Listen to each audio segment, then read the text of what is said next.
aka the motion adopted by the committee on Wednesday, January 18th, 2022. The committee is meeting on the study of federal government consulting contracts awarded to McKinsey and Company. We're going to start with a 5-minute opening statement from Mr. Barton. Mr. Barton, welcome, and 5 minutes is yours. Mr. Chair, can you hear me? Okay. Mr. Chair and members of the committee, thank you for inviting me today.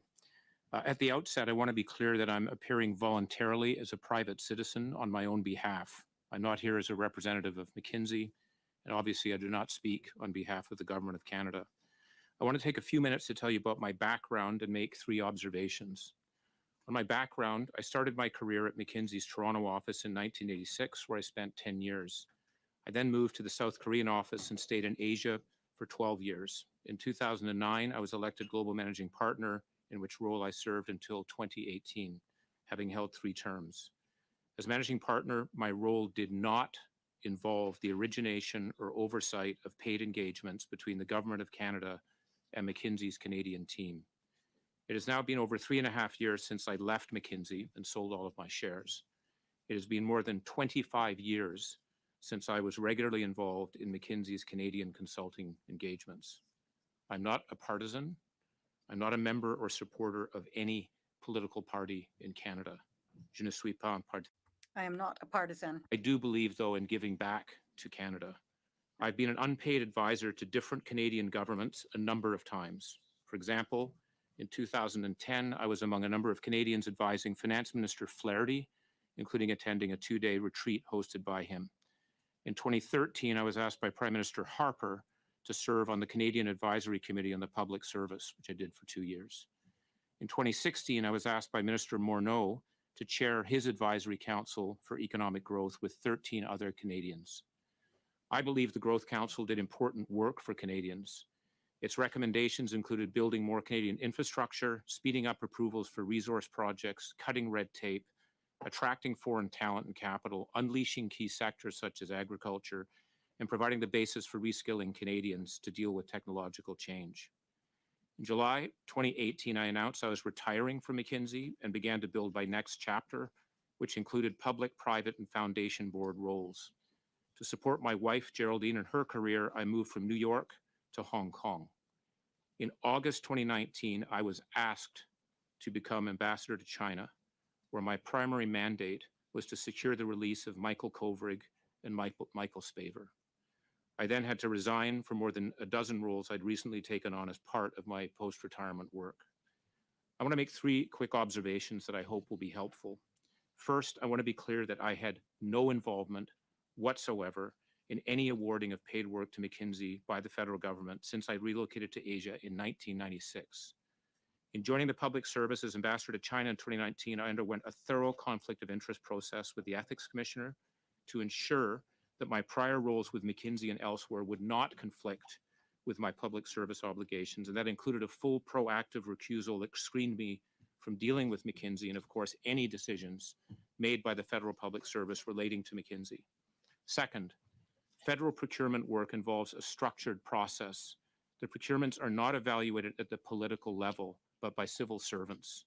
Of the public sector engagement since 2015 reported by the media, McKinsey has publicly stated that the vast majority were the result of publicly tendered competitive requests for proposals, independently evaluated by public servants based on objective point-rated technical and pricing criteria. The rest were through a national master standing order, which also follows a rigorous procurement process. Consultants are often selected by governments and the private sector and social sector because they're able to provide specialized expertise, innovation and insights from global experience, advice that is objective and independent, flexibility to help when and where needed without carrying those same costs at other times, and a deep bench to allow analysis to be completed quickly. It's also important to separate the work of McKinsey from the times that I, as a private citizen, sat on several advisory councils as a volunteer at the request of Prime Minister Harper and Ministers Flaherty and Morneau. Those advisory councils made recommendations to elected officials. Sometimes they took them, sometimes they didn't. In these instances, advice came from a panel of volunteers convened by the government, not from McKinsey. I chaired the Growth Council, and McKinsey supported the Growth Council's work by providing data and information to help the Council on a pro bono basis.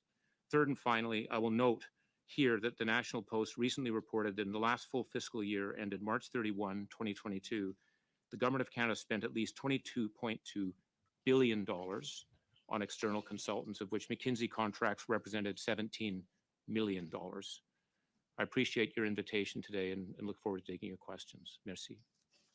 Thank you. Barton. Colleagues, before we start for this meeting, we will be holding everyone precisely to our allotted time, so please keep that in mind. Mrs. Kusi, we'll start with you for 6 minutes, please. Thank you, Mr. Barton, for being here today. Would you consider yourself a friend of the Prime Minister, the current Prime Minister, Justin Trudeau? No, I consider myself having, I'm not a friend. I have a professional relationship. When did you first meet? Excuse me, can I finish, Mr. Chair? Sure, briefly. I respect him. I think Yep. he respects me. I don't have his personal phone number, Okay. and I haven't been in a room alone with him. Okay, never been in a room alone with him. Yeah. All right. When did you first meet the Prime Minister? And when I'm referring to the Prime Minister, I'm always referring to Prime Minister Justin Trudeau. When did you first meet him? I think I met him in 2013, when I was actually going up to meet Before he was elected. before he was, Okay, going as up. Prime You know Minister. where I was going is to see Mr. Flaherty, and I was in the elevator, and someone introduced him to me and said, "This is Justin Trudeau." I didn't know what he looked like or where he was, so I was going to see Minister Flaherty. Okay. in the Did you ever elevator. meet with the Prime Minister or members of his staff while he was leader of the Liberal Party before the 2015 election I did outside not. of that I that did not. meeting? Okay. When did you first communicate with Justin Trudeau after he was elected Prime Minister? It was in Davos when I was requested by the government to host a breakfast so he could meet other international leaders. That's when I met him. Okay. So he initiated it. All right. And when is the first time you communicated with the Prime Minister's office? I can't. It was actually with through the Growth Council with Minister Morneau. That's when we would have our meetings with the Prime Minister, and they're actually a handful. All right. How many times did you meet with Justin Trudeau after his election as Prime Minister in 2015, would you say? A dozen times. A dozen times. Okay. So you would say, and where did these meetings take place? They took place in his office. Okay. And who initiated those meetings of the 12, would you say? Can you allot 12? He requested updates on the Growth Council, and I was with Minister Morneau when we would have those meetings. Okay, and that was the sole subject of those meetings, the Growth Council, only the Growth Council. The Growth Council, yeah. Okay. How many times did you or McKinsey meet with staff in the Prime Minister's office after his election in 2015, would you say? So you said a dozen for you. How many for other staff in McKinsey other than yourself? I would be surprised if any of them did. I certainly wasn't aware of it. Oh, okay. So you're not sure if any other, would you say any of the other McKinsey staff members met with the Prime Minister, anyone in the Prime Minister's office after that time? I honestly have no idea. Okay, that's interesting. Thank you. You helped arrange for Justin, as you mentioned, or excuse me, the Prime Minister to meet many world business leaders at the World Economic Forum in Davos, as you just made reference to. So he initiated that meeting. Yeah, the Prime Minister's office initiated the meeting. Okay. Who did you introduce the Prime Minister to at the World Economic Forum in 2016? I tried to grab whoever I knew might be available. It's very busy. It's because it was done very much at the last minute. It was kind of, can you organize a breakfast? I said, people are busy. So I can't remember. Okay. Are you aware of any contracts that would have come out of the introductions that you made at that time? Can I tell you something? That they were doing a favor to come there. There was not an interest to do contracts. That was nothing to do with that. Okay. Would you consider yourself a friend of Chrystia Freeland? I knew Chrystia Freeland when she worked at the FT, so I knew her from before. So I did know her. Okay. So you knew her before. So what year would you say you met her? I can't remember. It was at a FT conference where she was moderating. Okay. Was this prior to 2015? Yes. Okay. Yeah. And when was the first time you communicated with her after the 2015 election? I can't recall. It's a. Okay. How many times? She's not someone that I would be talking to regularly. Oh, okay. That's interesting. How many times have you met with her, would you say? 8. Top 8. 10. I don't know. It's okay. like, And what were the less than a subjects of dozen. those meetings? Please? Well, they were often the first The meeting I recall was when she actually convened a dinner at her house in Toronto. At her house, okay. Where she invited 12 other people. Ian Shugart was Who else? Ian Shugart was there. There was someone from the Globe and Mail. I can't Okay. remember his name. Janice Stein was there. I think the former clerk. I can't remember his name, but he, How many times did you or McKinsey meet with Freeland staff, please? I have no idea on McKinsey because I wouldn't be in those meetings. It's not of interest to me. If I was meeting, it was on her request. Okay. That's very interesting because what you're painting here, Mr. Barton, is not a close relationship. Yet I have here a quote from the Prime Minister at Davos where he said, "I'm talking about Dominic Barton, the global managing director for McKinsey and Company. When I went to the Economic World Forum in Davos just a few months after having been elected, I had the privilege of meeting a number of the world's business leaders. Who set that up? Dominic Barton, you, sir. I met the leaders of major corporations from around the world, and the one thing they all had in common, they all knew Dominic. I came to appreciate, maybe even envy, Dominic's contact list. So we recruited him. Bill Morneau and I offered him $1 a year to chair the Advisory Council on Economic Growth, and he agreed. See, not such a smart businessman. I don't think anyone can argue we are not getting our money's worth for Dominic. In fact, it's probably the best dollar the government of Canada ever spent. Dominic is modest, accessible, curious about the people and the world. For all he has accomplished, ridiculously humble." That, sir, sounds like a quote from someone who you know quite well and who knows you quite well. Thank you very much, Mr. Chair. That was exactly on 6 minutes. Thank you, Mrs. Cusi. Mr. Housefather, please, for 6 minutes.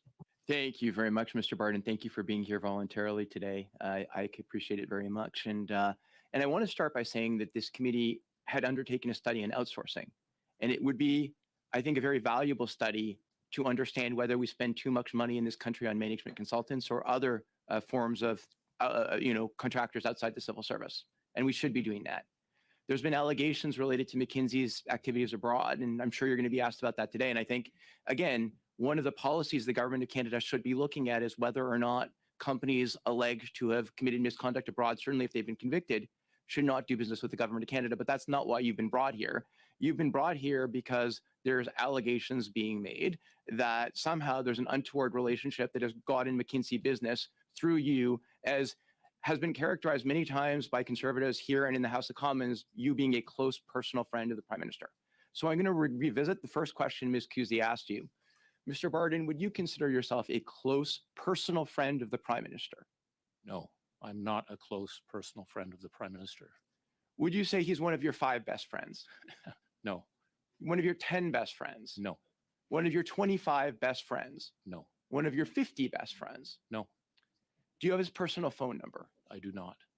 Do you and the Prime Minister exchange birthday cards every year? No. Birthday presents? No. Do you and your wife go out to dinner with the Prime Minister and his wife? No. Do your kids socialize? No. Do you exercise with him? No. Have you ever, outside of a business relationship, had social contact with the Prime Minister? No. Okay, so let's put aside the idea that he's your close personal friend that doesn't even understand. Like you mentioned the Conflict of Interest Act, which you obviously went through when you were named ambassador to China. You would be aware of the definition of a friendship within the meaning of that act. Do you believe you even meet the definition of a friendship under the Conflict of Interest Act? No, I'm not a friend. Perfect. Okay, so let's move to something else. While you were in your very prestigious voluntary roles, which again, I think I appreciate, and I think all Canadians, regardless of their political party, appreciate you serving the country under successive prime ministers and volunteering your time. Did you ever lobby the Prime Minister, Chrystia Freeland, or anyone in the Prime Minister's office for business for McKinsey? I did not. Do you believe that there were discussions by others at McKinsey inappropriately lobbying for business? I don't. There's a very strong set of practices and rules on that. I had no interest on the McKinsey relationship. I thought this was giving something back to Canada. It was an honor to be asked. It's an honor to be asked when a minister or a prime minister asks you to do something. I think as a Canadian, you do it, and I was honored to do it. And I worked my tail off on doing that. It was zero to do with anything to do with contracts or things like that. Zero. And one of the interesting questions I was looking at is the McKinsey business with the government increased rapidly 2019, 2021, when we're talking about the $115 odd million, and I'm not giving an exact figure for anybody who's, it seems to me that almost all of that business occurred in the last 3 years after you were appointed ambassador to China and left McKinsey. So let me also understand, but when you left McKinsey, you sold your shares in McKinsey, correct? Yes. You no longer profited from any contract that McKinsey would have received from the government of Canada or anybody else. Nothing. And did you misuse your position as ambassador to somehow lobby for business for a company you no longer were associated with and didn't profit from? There were extremely strict rules and protocols put in place. I mean, basically, it was excommunicado.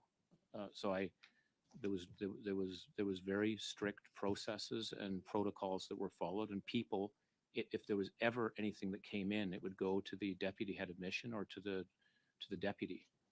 So as ambassador, I would assume then anything that came in with respect to McKinsey, any discussions with respect to McKinsey, you were completely excluded from, didn't have any part of. That's exactly right. And there were also 5 others that we put, that I actually, 3 of them I voluntarily put on, even though the ethics commissioner didn't think I should. I just was focused on what I had to do. Perfect. And interesting, the fact that the business increased, if it was true that during the time you were at McKinsey, you had done such a big lobbying of your friends for contracts, you did a terrible job, because obviously the business increased way fold after you left. I don't even care. I just wasn't looking at that. I would say, though, again, as I looked at it, look at what's happened with the other spend. There's all sorts of different analysis. You need a magnifying glass. It's a lot of money, don't get me wrong, but comparatively to the others, the Accentures, the Deloittes, the KPMGs, right, I think one should look at that. So I agree. I mean, I think as I mentioned the other day, if I had a contract for $100 and the next year I paid that company $5,000, I would have increased my business with that company 50 times over, but it would be a minute amount of money comparatively to a total spend. And the same is true with McKinsey. There's been a drastic increase in McKinsey spending, but it is a drop in the bucket compared to what some other consulting firms made, which is why we need to look at the larger question. Mr. Chair, do I have any time left? 30 seconds. 30 seconds. Okay, well, then I'll come back in other rounds, but I want to thank you again, Mr. Barton, very much for being here today. thank you. Thank you, Mr. Housefather. Mr. Blanchette, welcome to OGO. You have 6 minutes. Merci, Monsieur le Président. Thank you, Chair. Thank you. As long as putting the earpiece in doesn't count for me, doesn't count for my time. All right. I'm not going to ask you what your birthday is, but I do note that you are no longer with McKinsey, and that really is an advantage, because you know McKinsey intimately, and because they no longer employ you, you can speak about them actually. So this is fantastic. I can get some details from you. So tell us in a few words what a standing offer is. On a standing offer, I've never been involved in the contract, so I'm just reading what I saw it was. So I've actually never gone through a contracting process with the government in Canada. So I don't know. I can read to you what I think it says. OK, ça sera pas nécessaire. Yeah. That's not necessary, because the seconds are going by.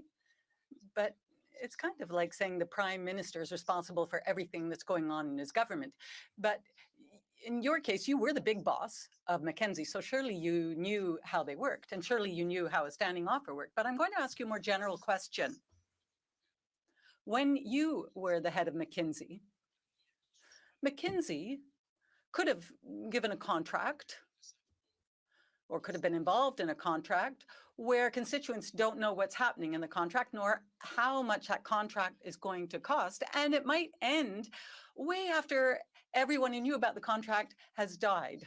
Would you say that's good management practice for a private company or even a government? The question. La compréhension. Well, you see, a standing offer, as we understand it, is something that the public doesn't know about. It doesn't know how much it's going to cost. It's not zero, as the minister might claim. And before that contract even ends, some of those people may have died. For example, if the contract, the standing offer, lasts until 2100. Sir, Mr. Chair, I haven't been involved in those contracts. I don't know. I have no idea. Non, mais l'auriez-vous fait, vous? Yes, but would you, as a manager, let's say, be involved in that kind of offer, in a standing offer as a client? OK, intéressant. Well, that's interesting then. Manifestement, très Now, obviously, you don't know the Prime Minister very well, if I understand you correctly. You said you would have had trouble recognizing him in an elevator, and yet you were appointed as an ambassador to China. Now, that's a very important position. So surely you must have had some detailed conversations with respect to what the Prime Minister's expectations would have been of you, because we know things weren't going well at the time with China. So what was the nature of those conversations? Didn't that sort of bring you closer together and know him better? And I want to clarify something. I didn't know who he was in 2013 when I was in that elevator going up to see Jim Flaherty. That's the first time I met him. I haven't been in Canada since 1996. I don't watch the news when everything is going. So I didn't know who that was. And someone then introduced me and said, this is Justin Trudeau. That's the first time. Of course, after doing the Growth Council and so forth, I did know who he was and recognize him. In the run up to being ambassador, what happened is actually Ian Shugart, who was the clerk, is the one who asked me to help. It wasn't the Prime Minister. Okay. It was Ian. No, but please, may I just explain, because what happened is there was no communication with China, nothing happening. It was, you know how bad it was. And they were looking for ideas. And I said, let's try a back channel route to try and get a communication going. And that's the first time I had an interaction with the Prime Minister on that, which is, how would we do it? We'd have to set this up at the G20. There were about 6 other people in the room. That's the first time we talked about it. And so Ian Shugart was the main person who was interacting with me and actually trying to convince me to do it. And I'd be very honest, it's the greatest honor of my life to do that role, but I did not volunteer to do that. Moi, So listen, I don't know Mr. Barton well, so I wouldn't talk about Dominic. I wouldn't be complimenting in public. But anyway, that's what he was doing. Now, 100 million people. There's a recommendation to make Canada strong again. Now, 12.5 million people in Montreal. You came up with all kinds of numbers. Tell me, in those numbers, how many are French speaking? 12 million. Out of those 12 million, how many would speak French? What do you think about the capacity of allowing these people to integrate into Quebec society when you have a number like that? Because there won't be very many people left over who do speak French if they are not fully integrated. The numbers that oui, we're oui, trying oui. to get. Yeah, I mean, Century Initiative. Yeah, the Century Initiative. Again, that was a private initiative where we were trying to say, Laurier had an ambition for Canada to be a dominant country in the 20th century, which we're not. And so the hope was we could be. And that's where that idea came from. And I think it's very important how people would be able to integrate. I think they have to integrate into our society. In what language? Pardon? In what language should they integrate? They should, in English and French. We're a bilingual country. We'll be back. Thank you, Mr. Blanchette. Mr. Johns for 6 minutes, please. Thank you for being here. I guess, back when I was a business owner and I ran a chamber of commerce, we'd do a SWOT analysis, identify our strengths, our weaknesses, opportunities, our threats. I'm sure you've participated in this exercise many times at McKinsey, and we know McKinsey's strengths, that they're able to swing sole source contracts and get money out of Canadians, that their weaknesses that are scandal after scandal. And we know that McKinsey sees any crisis, whether it be the opioid crisis or a pandemic, as an opportunity. I guess I want to ask you about the threats. Maybe spill the tea a bit about what are the threats to McKinsey when you were there? And who are they? Well, first of all, I think that's a very biased SWOT analysis. It's not a very good one. Okay. Well, I guess I just want to focus on the threats. What were the threats? What were the competition that were the biggest threats in terms of McKinsey? It's a very, very competitive market. There's Boston Consulting Group, there's Bain, Accenture. It's a very competitive market. So you mentioned a couple. I also was looking at the numbers, and you're right. Last year, McKinsey in 2021 got, I guess the year before last, $32 million in contracts. Deloitte got 28 million back in 2011 under the Conservatives. They got 173 million in 2021. Wow. So, you know, when we talk about the scale of things, this is pretty significant. In fact, PricewaterhouseCoopers got almost $10 million in 2011. They got $21 million in 2013, 34 million in 2014, 44 million in 2015 under the Conservatives. So I guess you see where I'm going. Things started back in the Conservative government in the outsourcing, and it got out of control. Now they're at $93 million. So when we look at the overall totals, Deloitte's got $500 million in outsourcing in the last decade. PricewaterhouseCoopers, $511 million. Accenture, 211. Ernst & Young, 107, and KPMG, 139. And McKinsey, 68 million, not including 2022. So why do you think this committee is not looking at all of those companies? And do you believe that, you know, some parties really want to focus on McKinsey and you? Do you actually think they really want to get to the bottom of the outsourcing issue and how to stop it? Because right now we're seeing millionaires getting richer on contracts off the public tax dollar, and when they need services the most.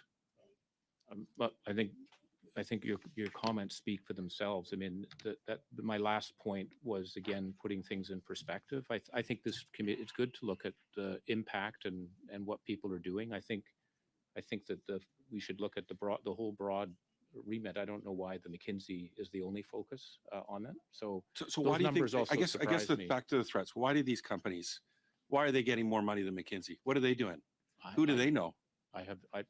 Look, it's like, who does Pricewaterhouse know that they can have a 400% increase under the Conservatives and double under the Liberals? Yeah. Who do they know? Again, I actually believe that there is a procurement process. I don't think it's about who they know, but it is quite interesting to see the size of the. So you don't think it's a Liberal Tory same old story kind of thing? Like they're just there to help their friends and undermine the public service? I don't believe that. Well, I do. So I'm going to move a motion at this committee later on to ensure that we expand the scope of this study, because I'm not here to play politics and just paint one company over another. Yeah. We need to look at the whole scope of this thing, and we need answers, and we need all these companies before this committee, because they need to explain how they're getting these contracts.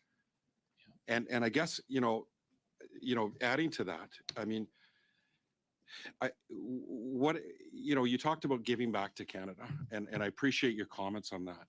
What makes you the person the Prime Minister of Canada has to go to for free advice given out of the goodness of your heart?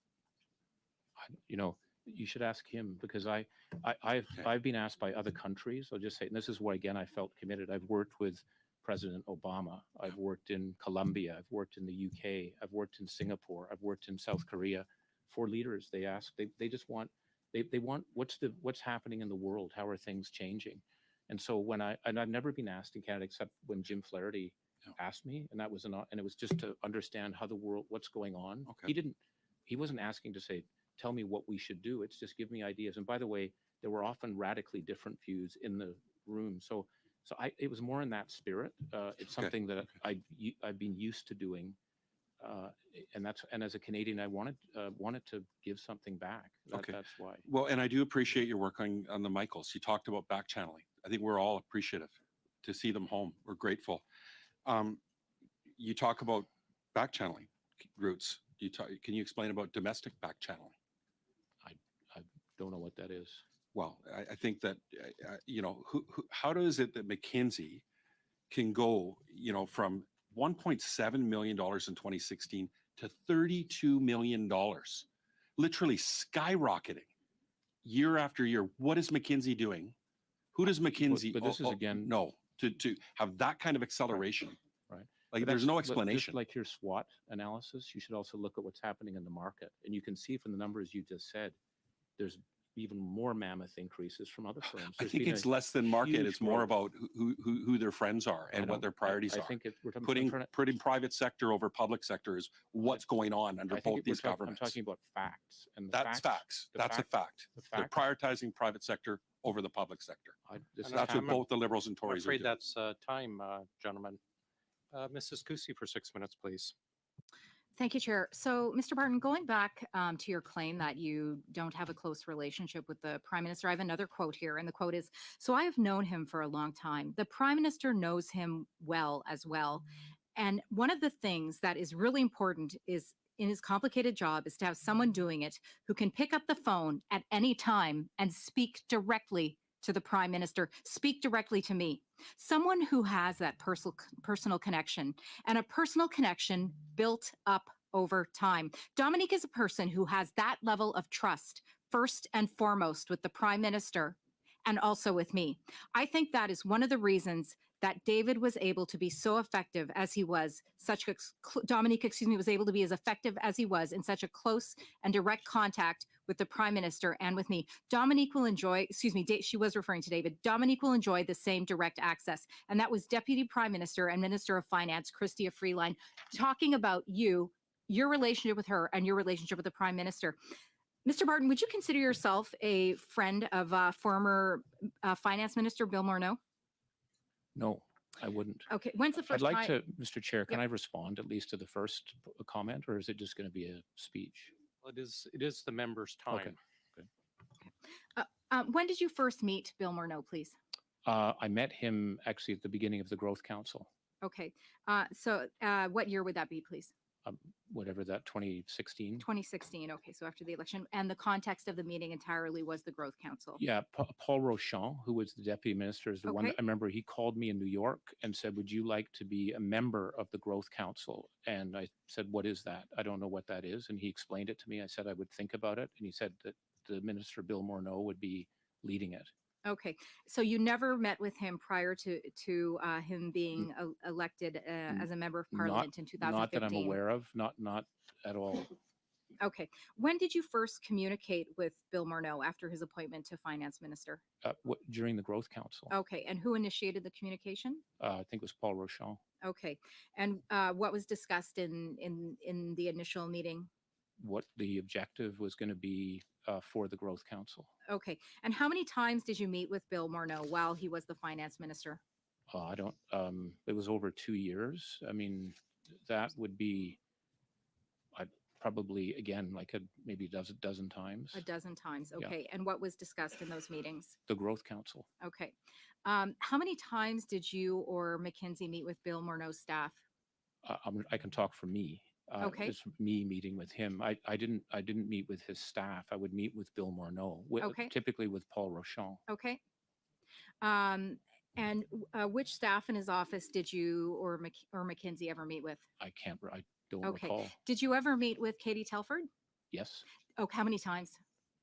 Similar times as the Prime Minister, because she was usually in the room. Okay. Did you ever meet with Gerald Butts? Yes. How many times? Less, because he'd left, but he was part of that group. So when I meet the Prime Minister, the two of them would be there, often Bill Morneau and maybe some other people I didn't know who Okay. they were. Did you ever meet with Ben Chin? Yeah, a couple of times. Okay. Because in Bill Morneau's book as well, he quotes, "A month later, I revealed that Dominic Barton, one of Canada's most insightful and successful international business people, would serve as chair of the council. The council itself would be made up of 14 Canadian and international leaders from business and academia, including Mark Wiseman, Susan Fortier, Michael Sabia, Elisa Lynn, and Chris Rogan. Thanks to Dominic's role as CEO of McKinsey & Company, the global management consulting firm would assist the council and assess our current situation and future scenarios, as well as drafting recommendations. I also note that all the members of the council would perform their services for an annual salary of $1 each. McKinsey committed to supporting us on a pro bono basis, working closely with the Department of Finance in what turned out to be a particularly effective partnership." A quote also from Where to From Here, A Path to Canadian Prosperity by Bill Morneau. "We developed a number of good ideas and concepts. They included setting immigration targets and expanding the number of scientists available to work on the new developments that could either support existing economic activities or inspire new ones." Mr. Barton, McKinsey & Company provided the work on the Economic Advisory Panel, of which you were chair of, all pro bono, as you know. If McKinsey were to have invoiced the Government of Canada for that work, how much would they have charged? No idea. Okay. What kind of information did McKinsey become privy to through the work on the Economic Advisory Council? They were providing information. They weren't getting information. did your company have to go through any security or background checks like they would have had to for a government contract? I have no idea. I'm sure they did. Okay, I'm afraid that is your time. thank you very much. Thanks very much. Mrs. Thompson, please, for 5. Thank you, Mr. Chair, and welcome to committee, Mr. Barton. And I do want to acknowledge that you're here as an independent witness, and certainly that you've served under successive prime ministers. I mean, clearly, I'm reading that and certainly part of the work of this committee is around a study on contracting and outsourcing, and I think that's very important. And clearly, where this is very quickly moving. And I do have questions, and before I move into those, I would like to give you the opportunity to respond to Ms. Kuzi's original question around I presume it's a tweet or a note from Minister Freeland. Oh, yes. Yeah. So, I can't speak for what Minister Freeland says about that, the relationship. I'm telling you about I know what the relationship is with the Prime Minister, and I'm telling you that it was a professional relationship. And I'm honestly quite shocked at what I'm reading about in the papers. It's incredible. He must find it incredible because it's just simply not true. It was a professional relationship. There was respect. There were always people in the room, and that's what it was. I mean, I don't know what I don't know what people's definition of that is. So that's the part that I find a little disappointing. Thank you, Mr. Barton, and I promise I won't ask how many times you've spoken to the Prime Minister. I would like to have or to learn from your perspective on transparency and the data metrics, because I think you have worked for multiple governments in other countries, and I'd be really interested. What is it that we need to put in place that will ensure we don't end up through successive governments back in a place where outsourcing is this challenging and obviously worrisome when we look at the numbers? Well, I do think this is where the civil service has to play a role too, about what they want and what they find frustrating. I've had 2.5 years in the civil service, and I would say that I'm deeply impressed with the quality of people. Deeply, they work incredibly hard, have high standards, and they've been overwhelmed in the last 5 years. There's been a heck of a lot of stuff happening. And so I think the thing is to also ask them, what should we be doing in terms of training? I think my personal view is I think the human resources systems are weak. If I'm blunt about it, they're weak in terms of the training, the career pathing, the mentoring that actually goes on, and yet we've got really good people. So I think we should be looking at how we can further develop their roles and what they do to build the capacity. I think there should, that's I guess fundamentally what I believe. But I think we should involve them because they will see where it is. Ultimately, they're making decisions. But I do think the nature of the work has shifted over the last 5 years. Could you elaborate on that? Sure. I think, first of all, that the number of the number of issues that are being dealt with at any particular time. I saw it just from, foreign affairs. You're having to move 60,000 Canadians from different parts of the world. That's not been done before. When I was there, in that we established a supply chain for PPE. That's not in the book. That you become a diplomat. It's not supposed to say you build a supply chain. We had to figure that out. That was from China. 93% at one particular point of our PPE supply came from China. It doesn't. So that was actually done. Deloitte actually helped. I don't know if Deloitte played a role. I don't. But it was actually civil servants that were doing that. But then there are a ton of other issues going on at the same time. So I think there's a huge workload that we need to look at. I think the speed with which information moves, there's not time to be able to absorb and think. You have to react very, very quickly. And so there's not enough time to be able to get ahead for the next issue to come on. And then you have the whole digitization, this is something that's happening to every organization, and customers expect it. They get it from their retailers, they expect it from government. But we, frankly, have had some quite, decrepit systems that have to be shifted, that's a lot of work to be able to do it. So I think we've got to look at some of those elements that's putting the pressure on the civil servants to be able to do their job. And I think that would be a very productive process. So in That's your time, Ms. Thompson. Thank you. Mr. Blanchette for 2.5 minutes, please. Briefly then, I'm not going to refer to specific contracts because you seem to have forgotten many details about McKinsey, even though you were the head of it. But I'd like to know if between McKinsey and the Canadian government, were you defining directions in immigration, or what exactly were you doing? Two responses. First of all, as the head of McKinsey, you don't get involved in contracts. You don't do client work. But for 9 years, Mais vous savez comment ils fonctionnent. But you know how they work. what I did was I didn't also work in government. I worked in banking, consumer goods, not in the government process. Sorry, your second question was your second point. Ben, en fait, c'est... And the immigrate setting targets. Oui, Yeah, c'est ça. sorry. Great. No, what happens is the Growth Council recognized one of the levers for Canada being able to be prosperous in the future is labor supply. It was a big gap. And the view was that we needed to increase the amount of immigration that was going on. There was a huge debate within the Growth Council, 14 members arguing back and forth.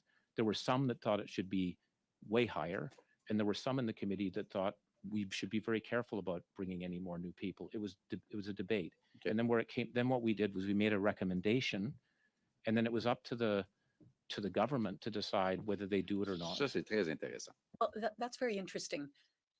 And this has been said a few times. McKinsey doesn't decide anything. McKinsey just makes recommendations. And let's say the recommendation is harmful for Quebec because nothing's being done to preserve a national identity there.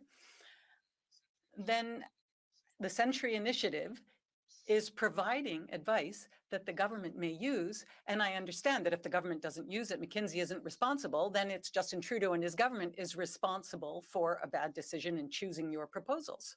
The two things I would say about, first of all, the Growth Council made a recommendation. It's up to the government to do it. We made some other recommendations, by the way, that they didn't want to do. They said no, and we pushed. Mais ils ont accepté tout ce qui était... Well, they accepted everything when it came to becoming involved in other jurisdictions that you may have known. I mean, you know that they shouldn't be involved in provincial jurisdictions and that it's important in Quebec to preserve the national identity. Was that even considered? Did you say, I'm not sure about that? Answer, please. There was debate on that, and then there was a recommendation that was made, and then it was up to the government to decide how they wanted to do it. Numbers, where, how, the integration. That was over to the C'est sa government. faute à lui. I'm afraid that's our time. So then it's his mistake. Please, 2.5. In 2011, there was $54 million in outsourcing. 2015, that had doubled under the Conservatives to $99 million. In 2021, it had gone up fourfold. Now, you've given voluntary advice to the government, and you're deeply impressed with the quality of the civil service. So am I. In any of the advice, did you give any advice on how to stop the out of control outsourcing? We actually didn't see that number. That we were looking at how we could improve the average median income for the middle class. That was our focus. So we were looking at macroeconomic issues. We weren't looking at the effectiveness of government. In terms of, I'm sure you're aware that 3 out of 23 contracts awarded to McKinsey were subject to the competitive process, usually required for such contracts. That the remaining 20 contracts were sole sourced.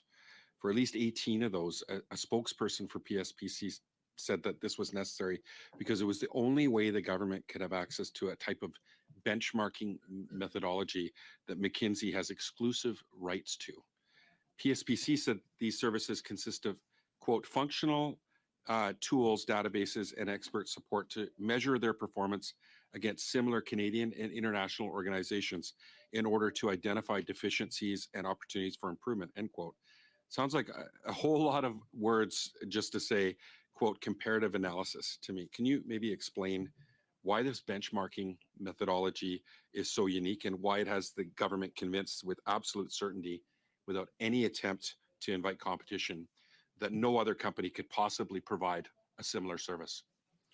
First thing I want to say is I have different numbers than you about those percentages. The numbers I saw from McKinsey was with 74% were done in the competitive request for proposal basis, and 26% were done with a standing order process, where there again is a set of criteria.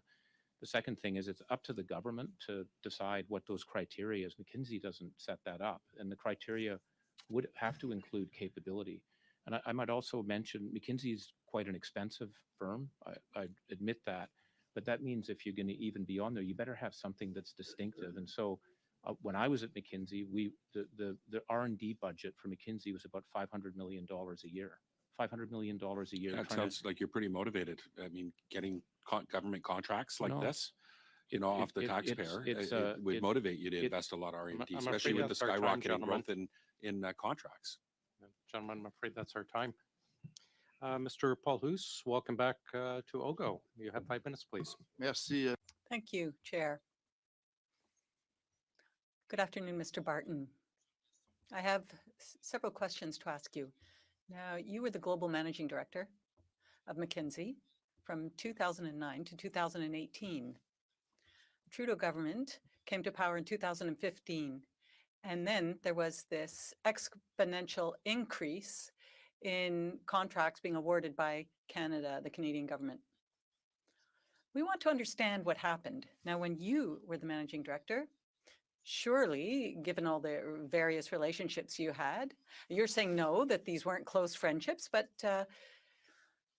and it's true that sometimes people claim to be the friends of others, but I'd like to know what that relationship was with the government of Canada that allowed McKinsey to become so involved with the government as a consulting firm. As I've been saying before, there is no relationship on that. I know it sounds like a good story, but there actually was not a linkage between what I was doing and what McKinsey's doing. That's what I've been trying to explain. So Vous avez jamais eu And so you never had discussions with the Prime Minister of Canada or Minister Morneau regarding McKinsey's services, regarding what services they may be able to provide to help the government in the departments that were experiencing problems. You never had that kind of discussion? I never had those discussions. Just let me put things in perspective. McKinsey is a very large firm. The work that's going on in Canada is very small.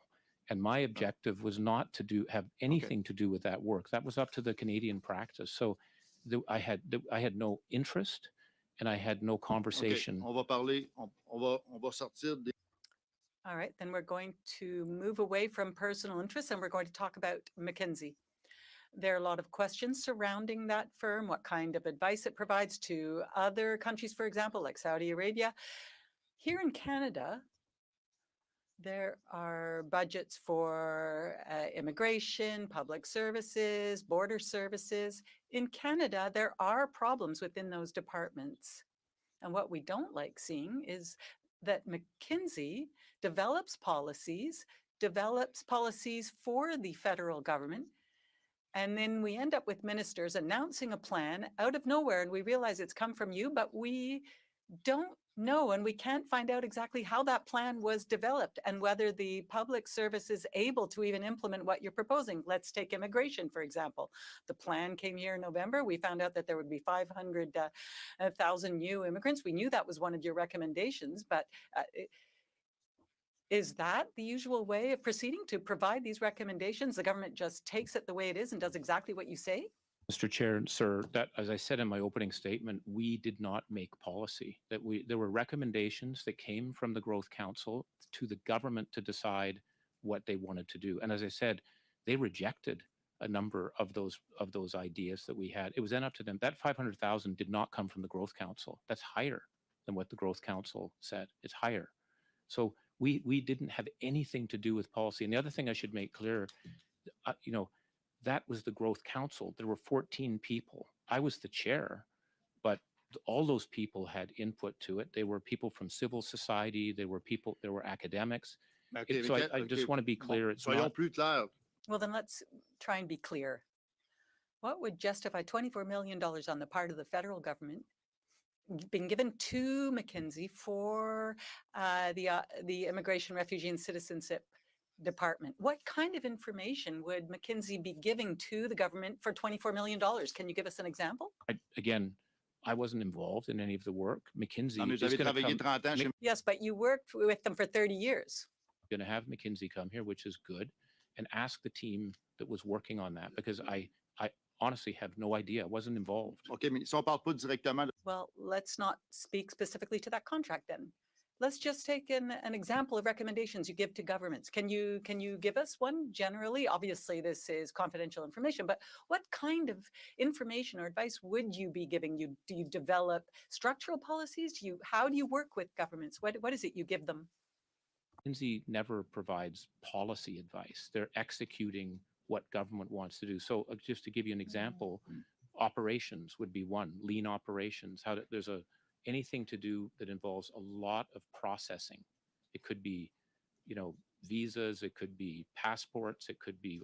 That's like running a Toyota factory, if you will. And so there's experts in lean manufacturing and operations. That's an area where you could be doing it. A second one would be digitization of the business. How do you move from paper to the electronic side of things? How does that actually work?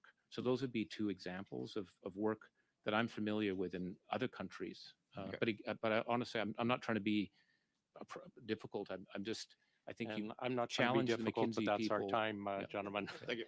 Mr. Jawari, please, for 5. Thank you, Mr. Chair, and welcome to our committee, Mr. Barton. And let me start by once again, thank you for coming here voluntarily, as well as the great work you did in releasing the 2 Michaels. And now I understand helping us with the supply chain around PPEs during a very difficult time. Mr. Barton, can you quickly, 30-second, can you define what the role of a managing director of a global consulting firm is? Managing director of a global consulting firm, which basically has 2,500 partners, right? And and your job is basically setting strategic direction. Where do you want the firm to be in 10 years? It is in managing the organization, because it's a complex organization. You have offices, you have sectors like banking, retail, and so forth, and you have functions, operations, marketing. And that's a complex place. And then it's making appointments, appointing people into different roles. I also spend a lot of my time recruiting. Recruiting is a very important part of what McKinsey is and where it is. So I was often recruiting. But you're involved. That's the level of what you're doing. You're not in the thank you. Operations. Yep, thank you. Sorry. Appreciate that. Just for the record, once again, at what year was it that you departed and you divested from all your shares in McKinsey? I finished as managing partner in July 1 of 2018. Thank you. And then I was retiring, and everything was gone as of August 31st of 2019. Perfect. So can you give us a sense of what was the revenue of McKinsey in 2018 and when you fully divested in 2019? We're a very confidential firm, but I could just say it's $10 billion. $10 billion. Do you have any idea how much the revenue from Canada, and specifically from the government of Canada, the revenue that was generated from that? Again, with all respect, I love Canada. I'm from Canada. Canada did not move the dial anywhere. So I'll help you. 2018, the revenue of revenue of McKinsey from government of Canada was about $3.4 million. So $3.4 million compared to $10 billion. Did you have, during that time as a managing director, set a strategic way of trying to grow the business in Canada and specifically within the government of Canada? No. No. Great. Thank you. So now we know that between 2021 and 2022, which you had completely divested and you're focused on another mission, critical mission in abroad, there were services around immigration, there were services around procurement, services around defense, security, industry were provided by McKinsey.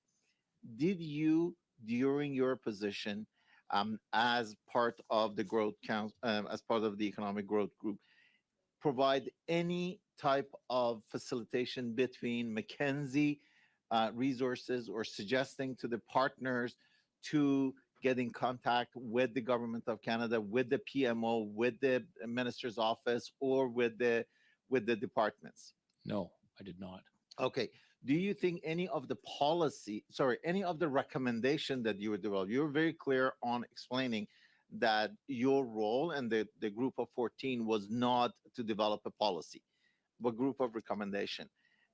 Was any of those recommendations in any way could have been leaked to McKinsey, and McKinsey use it as a way of developing any type of operational, tactical, or strategic initiative to be able to secure a contract with the government? No, I mean, again, the contracting process is very rigorous. It isn't done on a relationship like, hey, I know you, you go do it. It's a very strict process. It's even tougher than you'd see in many of on the private sector side. So that there's competition that's there, and there's standards that are actually set that you have to follow. So there was not, as I said, I had no discussion whatsoever. I wasn't, and I'm not aware of the work that actually McKinsey was doing. Are you currently doing any? I'm afraid that's your time, sir. Thank you very much. Well, I've taken 2 seconds away from you, but not enough time for a proper question. Mr. Genuis, for 5 minutes. Welcome to Ogo, sir. Thank you, Chair. I found the testimony interesting today because we've heard the Prime Minister speak very fondly about you and personally about you in public, and you told us today that you're not even his friend. You didn't recognize him, but he knew you were a Habs fan. So I wonder if this is just sort of one of those cases of unrequited affection. Do you know Andrew Pickersgill? And could you tell us what your relationship was with him? Yeah, again, with the Prime Minister, the first time I met him was in the elevator going to see Jim Flaherty, right? Andrew Pickersgill, yes, I know him. He was the office manager of McKinsey in Canada. Okay, so what you're telling us is that you weren't involved in pitching the Canadian government on business opportunities. Presumably, it would have been Andrew's role as the lead on Canadian operations to lead that sort of I don't work. know, because again, I wasn't involved in any of those. You should ask him. Okay. What role did Mr. Pickersgill play on or in relation to the Financial Advisory Council on Economic Growth?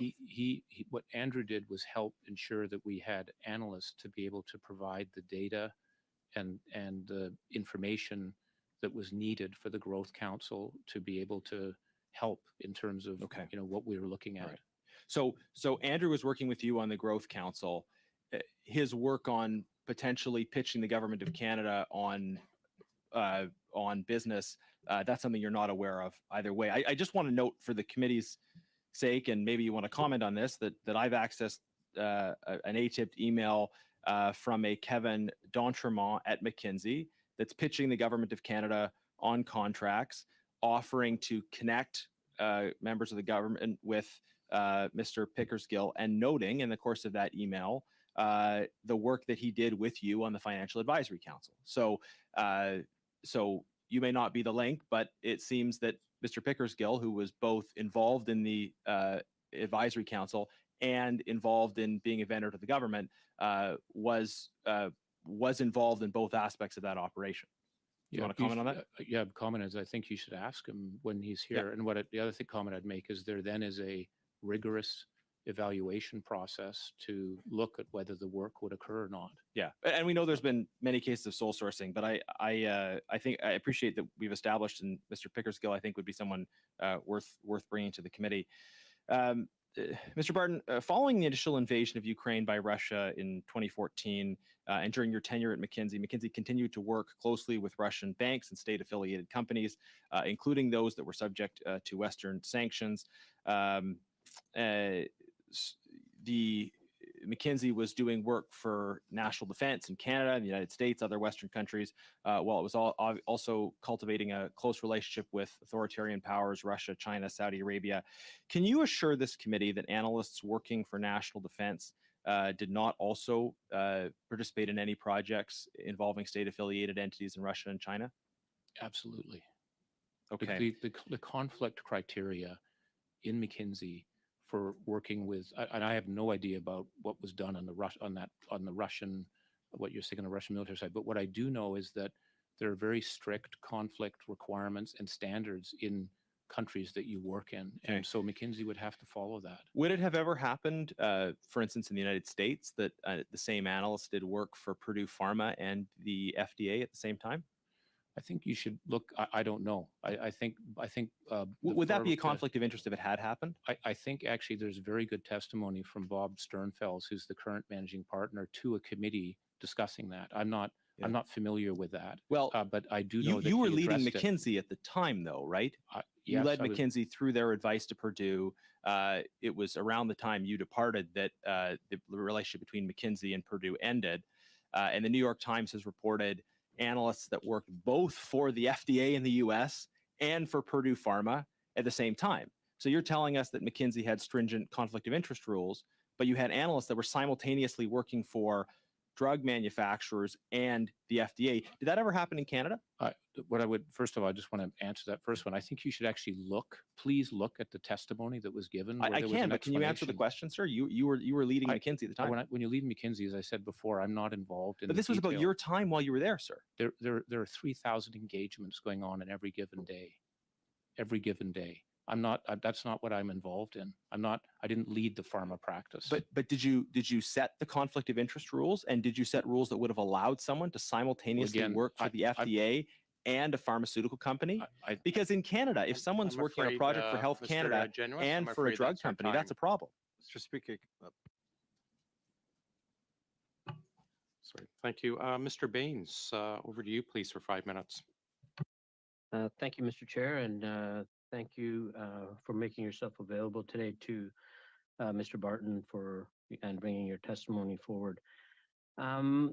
We heard a little bit. I think you were talking a little bit about the marketplace, and then you were cut off. I was wondering if you can maybe talk a little bit about that, because with respect to the steady growth of these contracts, like how do you explain the increase? And you were about to say something, but I think that you were cut off. Yeah, what I was saying, it was really around the question of the outsourcing, what's happening. And I think we're in a time of immense change and pressure on organizations, not just the government, but also the private sector and social sector. So the consulting industry has been growing very, very quickly. That's just the underlying shift that's going on. It's not, yes, it's happening in government. It sounds like it's a very large increase, but it's also been happening in the private sector and the social sector. So that's what I was trying to get at, is it's things like digitization. That's a one-off that actually has to occur. The COVID situation led to all sorts of issues for organizations. And all I know is that I think most consulting firms were extremely busy. They didn't have enough people to be able to do the work. That's, again, you should ask others that come in here to talk about it. I haven't been working there, but that was my sense of it. So there was a very significant increase in the market, in the size of the consulting market.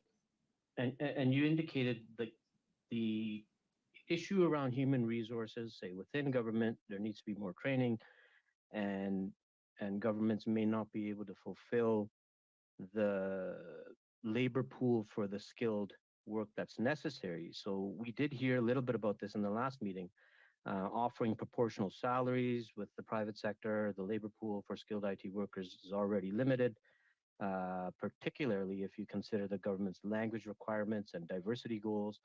So, this action would intensify the demand based on the needs that you're just mentioning there with the market needs. Do you think this would attract the skills the government needs, or is it more likely to cause private sector firms to increase their wages to retain their employees? So how are we going to compete with the necessary skill set? I think we have to put more investment in training for the civil service, as I said, to build the capacity, because these are all skills that you can learn, but we have to invest in people to be able to do that. That's what the private sector is doing. I remember from McKinsey, a lot of the things that we would be working on 5 years later, companies were doing them. If I went to that same company and said, we'd like to do this particular type of service, they'd say, well, we're already doing it. And I think that's the sort of capability building that we need to think about for helping the civil service with all of the scale of issues that are coming up to enable them to be able to do it.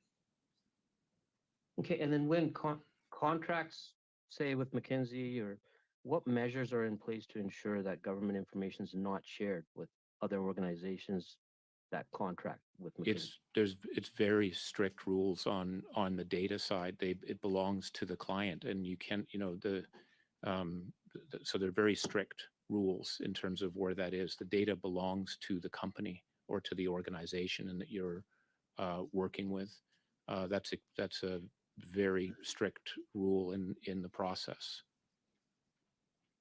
Okay, and then do I have any more time, Mr. Chair? You have a full minute. Okay, so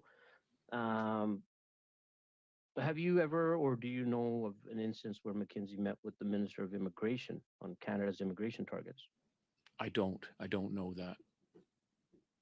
Okay, and how can government improve access to contracts the government signs with consulting firms? I think perhaps this committee looking at it and doing some samples. Let's take a look at a sample of an actual contract and see what happened. How was it? How was the consultant selected? That's what I would do if I were in here. I would say take 5, decide. Let's look at the actual process of who was involved, how many competitors were there, and then let's look at the impact of what actually happened. Did the consultant, in terms of what they said they were going to do, did it actually happen, and how do people feel? And I'd do a micro look at that, not just looking at the macro. Okay, Now that is your time, Mr. Baines. Mrs. Vinola, please, for 2.5. Merci beaucoup. Thank you, Chair. And thank you, Mr. Barton, for coming this evening. I was taking a look at the Century Initiative and the recommendations that came out of the Council.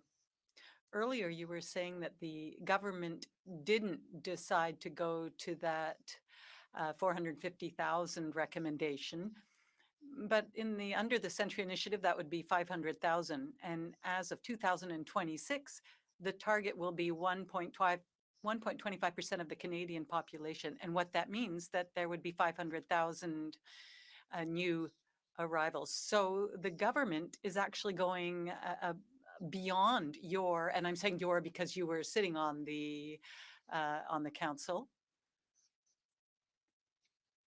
So they're going actually beyond the recommendations. And I note that there are many recommendations that came out of the Century Initiative and that are also within the Growth Council's suggestions. So I'd like to understand why you, Mr. Wiseman, and Andrew Pickersgill, who helped you, why there is that overlap between the Council and the Century Initiative. I'd like to understand what the links between the two were, and why would the government follow and even go above and beyond questionable recommendations when it comes to something that would affect the preservation of French? Pieces to the comments you've made. One is that the Century Initiative was separate, obviously, from the Growth Council. That was, I think, set up in 2011. There was a group of people that worked on that. Mark Wiseman was a driver of it. And Publié en 2005. Published in 2016. Is good. Okay, yeah, but it started in 2011 is when the Century Initiative started. I know I wasn't actually involved in the day-to-day, but I did give money to that. I thought it was a good initiative. That's where, again, I wasn't in Canada, but I thought this is I think it's a good thing.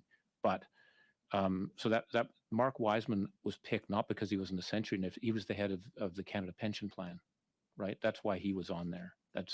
Everyone brings their own affiliations and views on the Growth Council. We had a very, as I said, a wide group. There were people on the Growth Council that did not want to increase immigration by very much, just to say. So there was a debate that actually occurred, and we gave that government, we didn't say single point, this is what we think. We said, you know what, the majority of people believe that we need to take it up to 450,000 eventually. That was but over time, because we want to, as a colleague said, let's be careful about how do we have the ability to absorb them as they go through.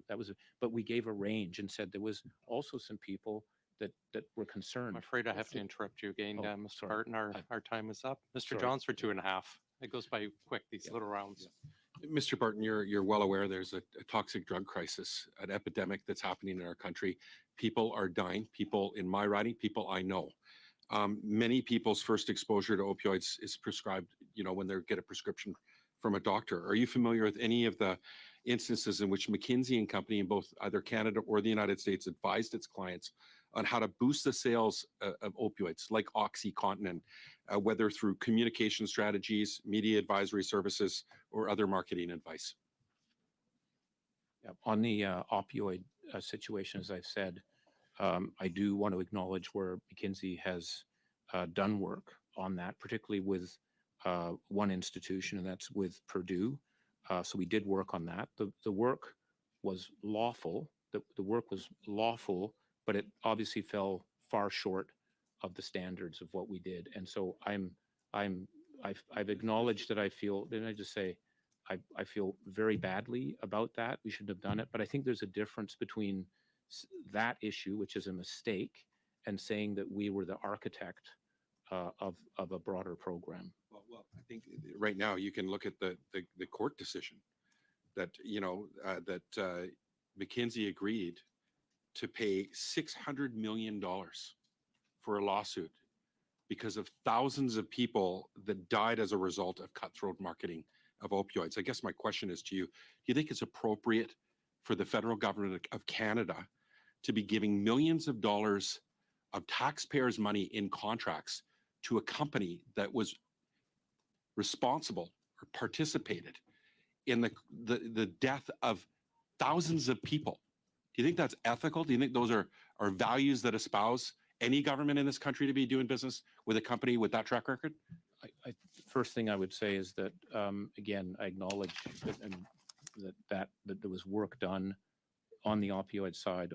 I do not believe you could say that McKinsey is responsible for the whole piece. So here's a question for you. Yeah. Do you think it's appropriate for a for-profit company to create medical advice that is counter to needs of the public healthcare system? Just yes or no? I think that what you want to look at is the capability of the firm and what they do and the reputation. And McKinsey You is actually, much that's broader even than a that. question, like that yes or no, like just a simple answer. You think it's okay for a company to give advice that's counter to that of a public healthcare system? Look, I think you're trying to make it a simple question on it. I think that there's I think many it's pretty aspects. straightforward. I'm afraid that is our time. Mr. Johns, you'll have one more round after this to continue this. Mr. Genuis for 5, please. Thank you, Chair. So I understand that McKinsey is a large company, and I get that as the big boss, you didn't necessarily know everything that was happening, every letter that was mailed and so forth, but you must have known certain things, and certainly you're responsible for the culture that existed at the company. To follow Mr. John's questions, you've acknowledged that something happened that shouldn't have happened with respect to Purdue Pharma. I would like to know what you think happened that shouldn't have happened, and who you think is responsible for that. When did you first become aware of the work your company was doing for Purdue Pharma?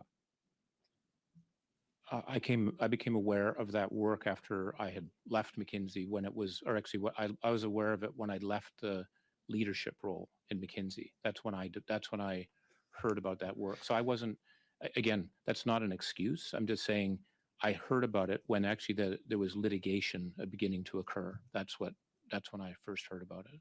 So you left a leadership role, from what I understand, in 2018. Yeah. McKinsey started working for Purdue Pharma in 2004. Yeah. Are you really telling this committee that on a file that literally dozens of senior partners were working on, that you as the managing partner had no idea about such a prominent and potentially controversial client that the firm had for 15 years?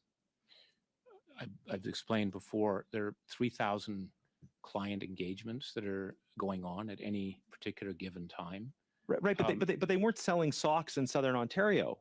These were people that were doing billions of dollars in business that caused the opioid crisis, that invented OxyContin, that invented modern pharmaceutical advertising. They were your client for 15 years, and you had no idea they were a client. Did you know any of your clients?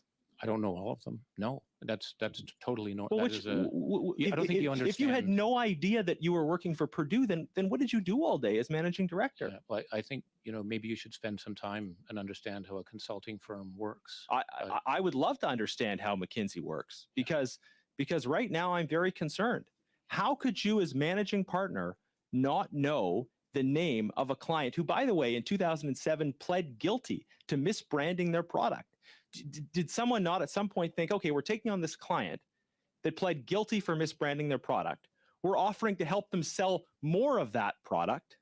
We're making proposals that include paying bonuses to pharmacists for overdose deaths, that include proposals to go around traditional pharmacies by creating mail-in pharmacies. All these proposals are coming forward, and nobody thought maybe we should loop in the managing director, given the reputational implications for the company. That's what happens at McKinsey, sir? Well, in this case, it did. And I think and guess what? The McKinsey's learned from that and figured out precisely because what you said, this has been a long-term client. And so the question should be, because there's very rigorous processes about becoming a client, whether it should work or not. And I think what was learned from that is there should have been more challenge coming from the pharma practice. In the pharma practice, there are hundreds of clients in the pharma practice, hundreds. So I guess one other way to put it is, were you aware of any clients involved in opioid manufacturing? Because I mean, J&J has been sued over this. Were you aware that there was a pharma practice, and did you maybe know some of the clients but not others? I mean, I knew some of the clients in there, but the opioid, us being anywhere involved in that, I did not know that. And there's other organizations, Walmart. There's many people that have been involved, unfortunately, in this whole situation, and that. Bluntly, sir, I just don't believe you. I cannot believe that you led this company as the managing partner for a decade, that you did work for multiple different opioid manufacturers, that you did work for Purdue for 15 years, and nobody said in passing, like, it's on the record, dozens of partners that were working on these files, and you had no idea they were a client. Like, what does it mean to run the company? 2,700 partners in McKinsey and Company. Right. 2,700 partners. Right. I can't know. But even if you were following the news, you would have known that McKinsey did work for Purdue. Like, it was publicly reported on while you were leading McKinsey. Yeah.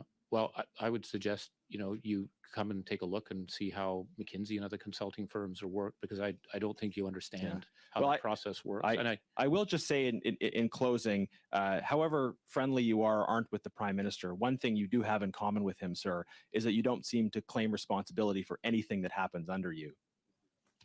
And that is our time. Mr. Kuzmierczak, please, for 5 minutes.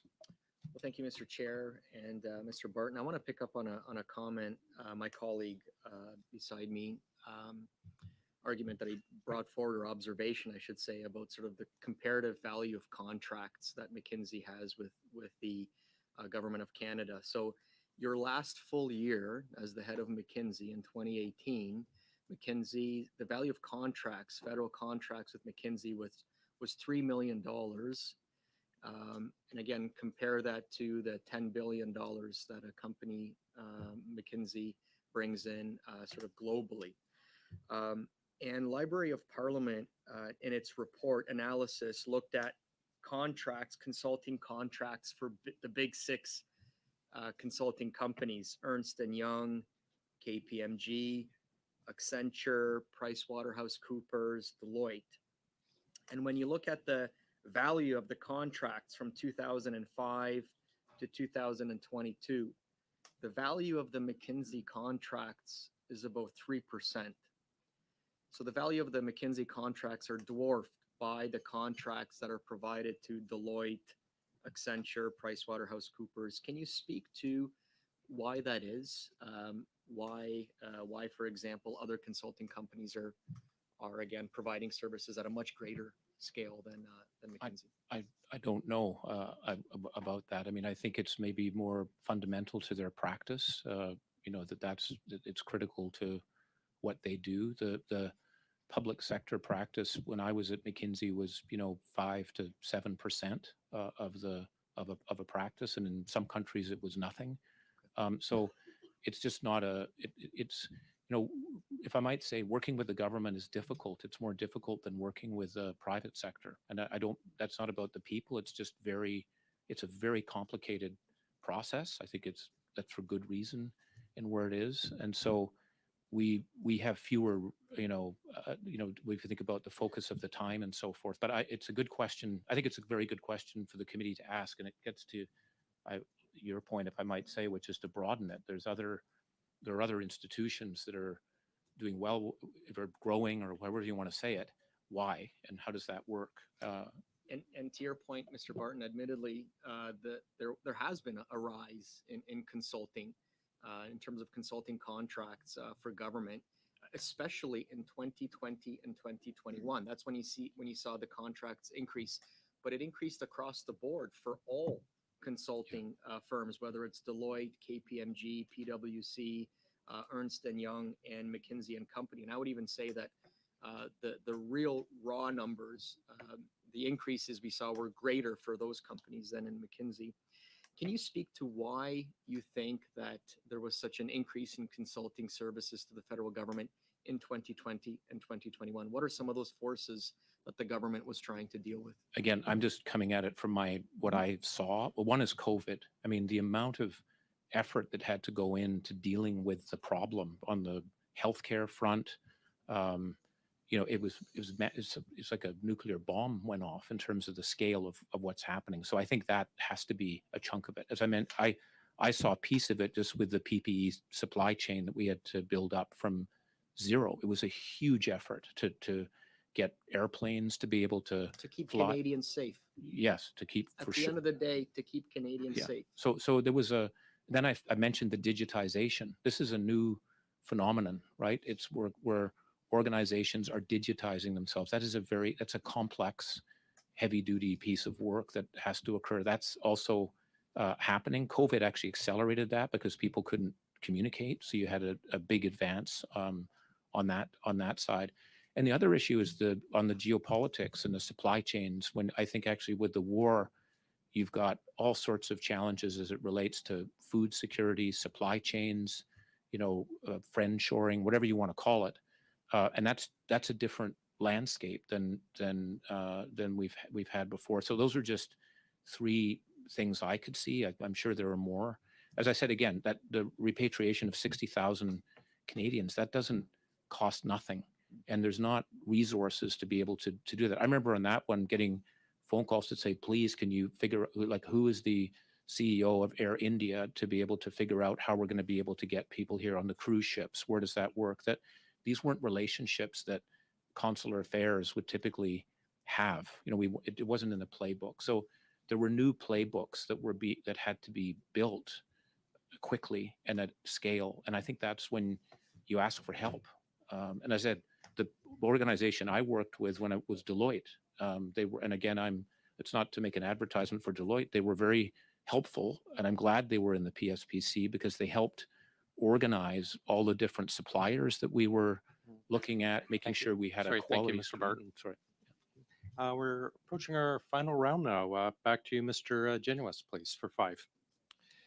Thank you, Chair. I want to just start by clarifying the interactions involving Mr. Pickersgill. So Mr. Pickersgill accompanied you to meetings with the Prime Minister, meetings with various officials, and he was responsible for coordinating the research associated with the work of the Growth Council. Is that correct? No, it's not correct. He did not come to meetings with the Prime Minister. The meetings with the Prime Minister were very few and far between, and they involved Mr. Morneau, Bill Morneau. From the McKinsey side, though, I'm asking. The McKinsey side was me. Okay. There's no McKinsey people coming into the meetings with the Prime Minister. So Mr. Pickersgill was supporting you in terms of the research and analysis, although you're saying he wasn't attending meetings. Is that he correct? wasn't supporting. The Prime Minister was not in any of the Growth Council meetings. Okay. Not one. Just like Prime Minister Harper, by the way, was Mr. not in any Pickersgill of- was supporting the work of the Growth Council. Mr. Pickersgill was actually saying that the committee, the whole committee, the 14 people needed support with data. So Right. And so he was supplying that. No, he provided people who supplied it. Okay. So I have emails that I referred to earlier where he is in the process of pitching the government on work that McKinsey could do for the government, citing his work in supplying people and in otherwise supporting you for the Growth Council. So that is consistent, I think, with your testimony, although you said he wasn't physically present in the meetings. It's not consistent with my testimony. What I said was, I don't know what he was doing on that side. I You don't know what he was those doing. emails- That's another thing you don't know then. Fair enough. I don't think that's a very fair comment. But it's something you don't know, correct? Yes. Okay. And, all right. and why should I know? Okay. I wanted to follow up on the issue of McKinsey's work for Purdue. Aside from what you did or did not know, I at least appreciate your opinion on one point. McKinsey has been forced to pay hundreds of millions of dollars to compensate victims of the opioid crisis in the United States. However, to date, it has not paid out any compensation in Canada. Do you think that Canadians who have suffered as a result of the opioid crisis should be entitled to the same compensation from McKinsey that was paid out in the United States? I think you should talk to McKinsey about that. That was a settlement in the U.S. And that was a settlement because Right, but Canadians were victims of the opioid crisis as well, right? So should Canadians not? I think you need to talk to McKinsey about that. You don't have an opinion on it, though? I mean, if I don't know the details. I don't know what role McKinsey played in that at all. I don't. Even if you didn't know about it at the time, you weren't sort of interested in reading about it afterwards to understand, like, the fact that the company you had led had been involved in causing this massive public health crisis that killed, by now probably hundreds of thousands of people. Well, there you go again, saying that we're responsible for the entire thing, and I totally disagree with that. Well, I mean, like, you paid $600 million in compensation. That implies that there was some level of responsibility, surely. I mean, people don't generally pay that level of compensation if they're not. We made a mistake. You make a calculation. What was can the mistake Can I then? just explain something first?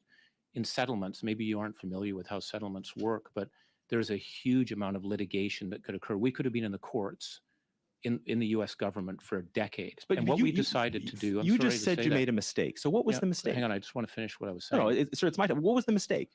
The mistake was actually not realizing what Purdue was doing in the system and as you said, stopping to work with that client. That's the mistake. Right.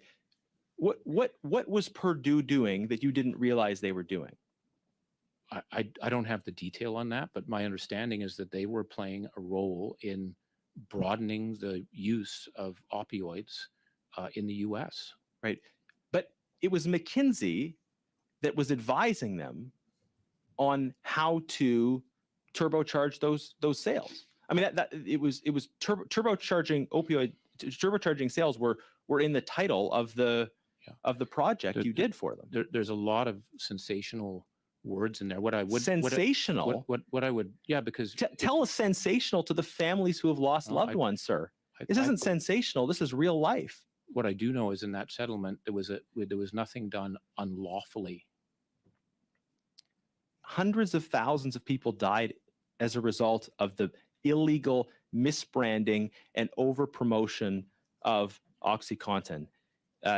This happened in a context where McKinsey was advising Purdue on strategies to increase opioid sales and to target pharmacists that were already prescribing at higher levels. You didn't know about that. you say something that was wrong happened, but I don't know that you know what you think was done that was wrong. I mean, what did McKinsey do wrong here, in your I'm view? afraid we have to end on that, Mr. Genues. Ms. Thompson, please, for 5. Thank you. I would like to just circle back to, sorry, stay back from there, conversation we were having earlier, and it's come up in some of the, in the back and forth. And it really is around the realities of moving into a 21st century economy. COVID, where a world shut down and then at the same time opened up, and the reality of how challenging it's been. Going forward, understanding that it's probably not going to turn in the next number of years anyway into a very peaceful space where we can methodically move forward in terms of managing the rate of change. How do governments, for example, work across sectors and including consulting firms to be able to bring practices pre-COVID very quickly up to this very fast-paced reality of where we're finding ourselves, and again back to the transparency and data piece, so that we don't continue to have these same conversations without having mechanisms that can give us assurances that things are indeed progressing in a way that is inclusive and does ultimately allow governments to have workforce that's able to do much of this work. I think that there's a couple of aspects. One, again, is I go back to the training and reskilling people. And this is happening in companies. And you see the training budgets in Fortune 500 companies that are accelerating at a very, very high rate, because people are doing fundamentally different things. What I'm doing now will probably be very different 5 years from now. So how do I help do that? And they're spending a lot of money on that. And that can be internally. Again, when I was in McKinsey, other than the R&D that I talked about, our biggest budget was training, because you have to do it. So I think there has to be more resources on training the people we have to be able, and recognizing that that's the case. I do think there can be private sector organizations to do that, including universities that can provide you don't go away for a year. It's a 2-week program, or it's a part-time program. AT&T has done this, where it's 2 hours a week, and you get a medallion certification to be a digital expert if you want to do it, and it's done so you can work and learn, right? So we need that. I think there's a technology transformation that's needed in this government. And in all governments. I don't want to be harsh about it, but we're in the Stone Age, and we've got to spend the money. And that's a lot to be able to do it. But that'll enable the organization to actually do more if we do it. So my view, it's the training and the technology. I do think having people go out, in and out, if I might say, I think private sector people coming into government and government people going into the private sector is just it's good to do, to kind of broaden the mind. The other thing I always keep in mind, right, that with these changes, the average lifetime of a company in 1935, which wasn't a good year to be on the stock exchange, was about 90 years. The average lifetime of a company today that's on that stock exchange is about 14 years. So it just shows you the rate of change, and it's very difficult to keep up. And I think in government, there's nothing's going to replace the government. You're not going to have but we have to have that mindset. And I think that, so I personally, for whatever it's worth, think it's the training and the technology. And I certainly appreciate that, you have come forward and certainly been quite open to the questions, be it there's very direct at times. Is there anything that you would like to put on the record that wasn't said at the end of the conversation round? If I may make a personal comment, I mean, again, I'm finding this thing quite bewildering. I'm a Canadian that wanted to give back. I've been away from my country. I want to help. I think I helped. That's why I think the Prime Minister has said those nice things about me, not because we're friends, but because of impact. I've been dedicated. I'm not trying to, and then when I went to China to do that work, it's probably the most difficult professional challenge in my career. I've never had a harder work. So I feel like I've been trying to help, and then there's this scheme that I'm somehow a puppet man, and I find that I find it sad. I found it frustrating because that is not who I am and what I do, and it makes me sad. I about it. That's apologize, what I would Mr. say. Barton. I've been doing this a lot to you. I have to cut you off again because we're going to our next, our next person, which is Mrs. Vinola for 2.5 minutes, please.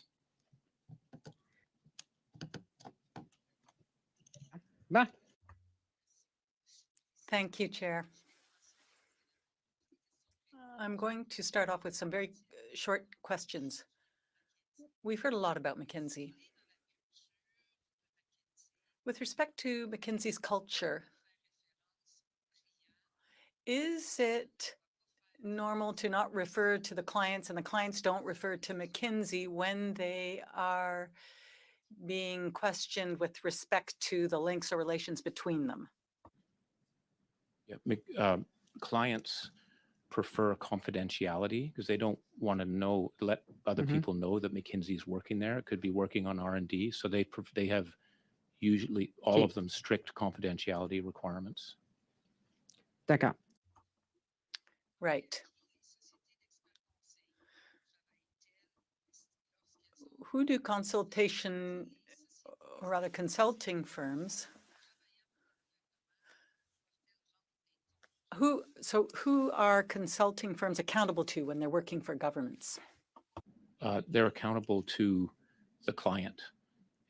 So the client, the government, whoever that department is, they've made an agreement on what it is they'd be delivering, and they have to then deliver that. Donc, ils ne sont pas. So they are not accountable to citizens, only to their client. Yes. Merci. Thank you. Est-ce qu'il y a une certaine redevabilité aussi avec? Is there any accountability to partners or associates or shareholders? I'm not too sure what term to use when it comes to consulting firms, but is there any accountability to those people as well? To the shareholders of the company, yeah. So if a company hires us, it's the management team that will evaluate what's happening. The shareholders are not, they aren't aware, and they're not into the detail. Even the board wouldn't often have the detail. Ça c'est clair, mais yes, that's clear to me. But the work is being done in the interest of shareholders. And so accountability to citizens isn't there when it comes to the consulting firm, you said.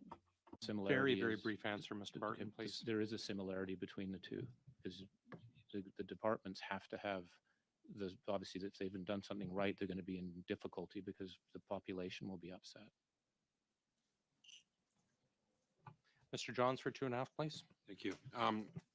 Prime Minister, in terms of the outsourcing, he says it's illogical and inefficient. Is his comments on one of the contracts that went out, and he tasked Minister of Public Services and Procurement and the President of the Treasury Board to look into it, to take a deep dive and look at what's going on with outsourcing.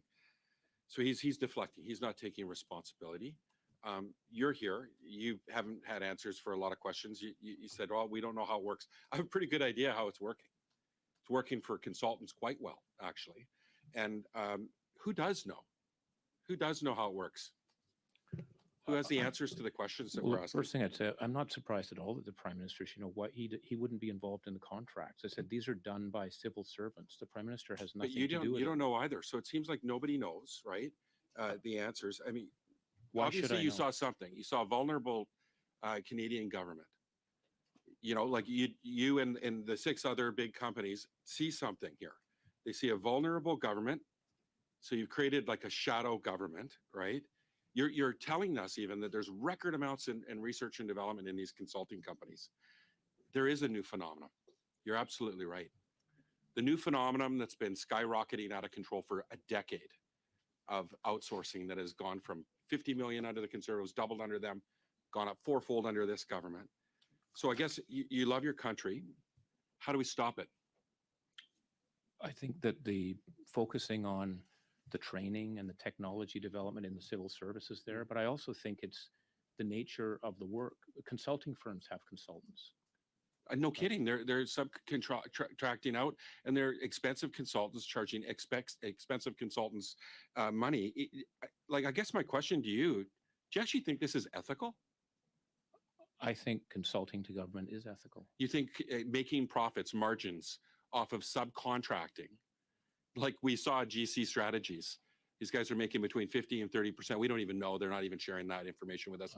They subcontracted out. These guys are making between 1.3 million and 2.7 million just on the ArriveCan app.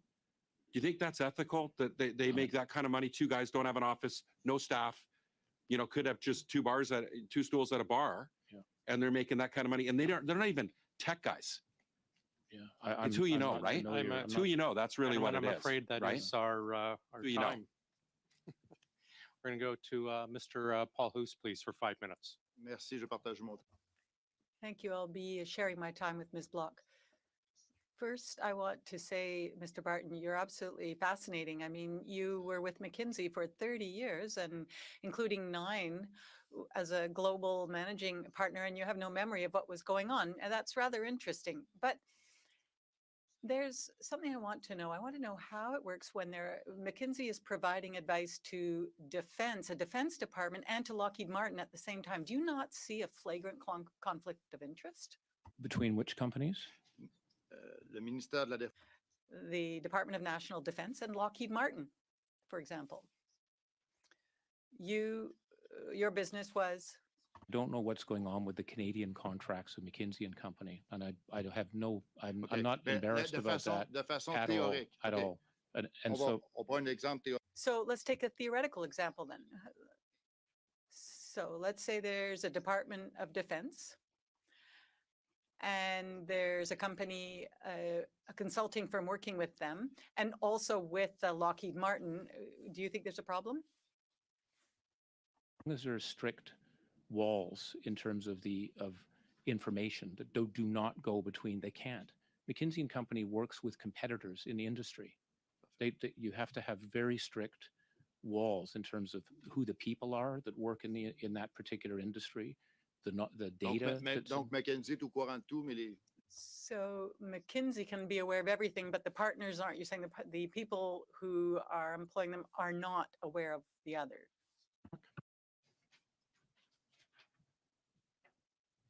Thank you very much, Mr. Chair, and thank you to my colleague for splitting his time with me. I want to follow up on some of the questions that my colleague MP Kuzi was asking you when it comes to pro bono work and the work that was pro bono when you were participating on the economic advisory panel, or when McKinsey was. Is it common practice for McKinsey and Company to provide work pro bono? Absolutely, it is. McKinsey provides pro bono to the United Way, to various different organizations. It's just part and parcel of what they do around the world. So they're doing this pro bono work for the government. You clarified that in its pro bono work, McKinsey would not have been privy to any information that would have positioned them to procure future contracts. If that's the case, why does McKinsey do this? Because it's about, giving back, being a part of the society. You need to. That's what other organizations do that too. Other corporates do a lot of pro bono work. So it's a normal thing for corporates, all corporates, to provide pro bono services. So what you are, I guess, positing to this committee is that the fact that a consulting firm does pro bono work for a client and then ends up with some very lucrative contracts following on the heels of that pro bono work, there is no correlation between the two of them. Yeah, I think I personally think you're missing the connection, that to be able to get that work is a very rigorous process that is taken through it. Just because you know someone doesn't mean you'll get the work. It's not about a relationship. You have to follow the criteria that are set, and that includes the price, it includes your capabilities, it includes your track record, it includes references. Okay. So I don't see that linkage. So it's not who you know. No, it's not who you Okay. know. Well, I just want to read a quote from a book, When McKinsey Comes to Town. And this is quoting a senior partner from McKinsey. If there was an award for squeezing the most out of our clients, McKinsey might be the favorite to win it. A senior partner told young recruits that when he started at the firm, a McKinsey manager helped him by offering tips on building client relationships. Wedge yourself in and spread yourself like an amoeba, he said. Once in, you should spread yourself in the organization and do everything. In other words, he said, act like a Trojan horse. So you would have us believe that the work that McKinsey and Company was doing pro bono was very philanthropic, that they did not benefit in any way from contracts with the government of Canada because of the pro bono work that they did, that it was not about being known to the government of Canada. I'm afraid that is your time, Mrs. Block. Perhaps you can follow up on the next round. Mr. Housefather for 5. Just briefly, colleagues, because we started a couple minutes late, but we've gone through very fast. We're going to have a tiny bit of time left over. So after Mr. Housefather, we'll do 3 minutes for the Conservatives, back to 3 for the Liberals, 1 minute for the Bloc, and 1 minute for Mr. Johns to bat cleanup. Thanks. Go ahead, Mr. Housefather, please, for 5. Thank you, Mr. Chair. Mr. Barton, thank you for your patience today. Do you know what a corporate witness is? No. It would be a witness in a litigation who testifies on behalf of the corporation, and they would be extensively prepared by the corporation's general counsel and outside counsel to come testify on behalf of the corporation. Are you a corporate witness here today? I'm not. I'm a private citizen. You're an individual who no longer is related to this company, who no longer has shares in the company, who no longer works for the company, who doesn't have access to the records of the company, who hasn't been prepared to go back and look at all of the different things that might come up by employees of the company, correct? That's right. So you're relying simply on your unaided memory of things that happened years ago. Yeah. Okay.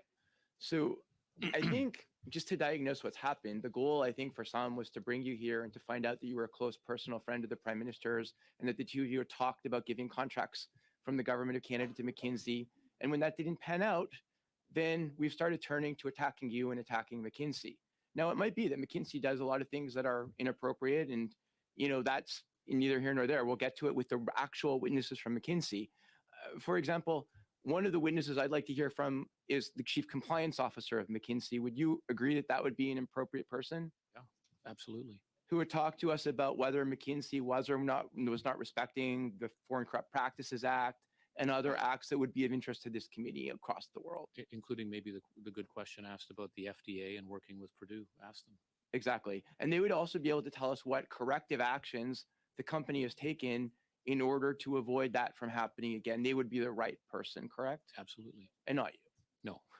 Okay. And with respect to a lot of the questions again that you've been asked, I just want to sort of, having come from the corporate world myself and having been the general counsel and chief administrative officer of a company that wasn't anywhere near as large as McKinsey, we were probably about 1/10 to 1/15 the size.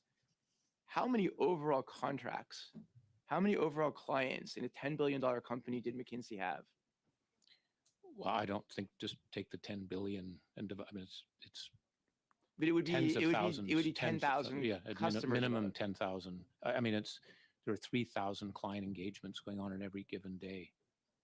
And could anybody in the company, no matter who, be aware of all of these different clients and what was happening? No.